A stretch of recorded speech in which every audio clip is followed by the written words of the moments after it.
பல வருஷம் ஆனாலுமே சாப்பிடக்கூடிய ஒரு பொருள் வந்து கெட்டு போகாது. என்னன்னு தெரியுமா? ஸ்பேஸ்க்கு போன ஃபர்ஸ்ட் ஹியூமன் யாருன்றது தெரியும் நம்ம எல்லாருக்கும். ஆனா ஃபர்ஸ்ட் போன வெஜிடபிள் யாருன்னு தெரியுமா? எனக்கு என்ன தெரியும்? வாங்க ஃபுல் டீட்டெயில் என்னன்றத இந்த வீடியோல நம்ம பார்க்கலாம். Okay okay okay.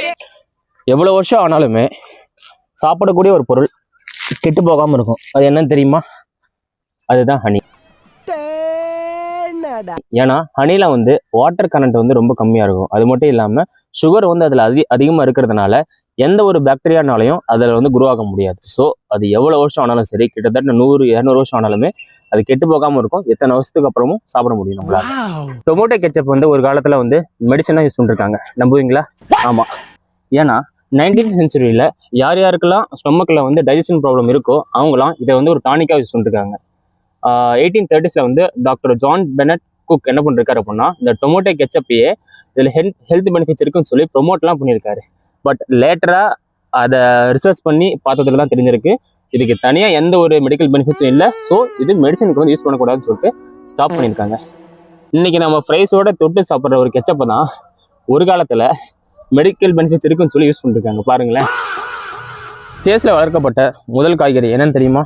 அதுதான் பொட்டேட்டோ. ஏன்னா 1995ல் நாசா வந்து ஒரு டெஸ்ட் பண்ணுறாங்க. என்ன டெஸ்ட்னா, ஸ்பேஸில் பொட்டேட்டோவை வளர்த்து பார்க்குறாங்க. எதுக்குன்னா, இன்கேஸ் ஃபியூச்சரில் வந்து மார்ஸ் மாதிரி ஒரு பிளானெட்டில் மனுஷங்க ஃபுட் ப்ரொடியூஸ் பண்ண முடியுமான்னு டெஸ்ட் பண்ணுறதுக்காக இதை யூஸ் பண்ணியிருக்காங்க.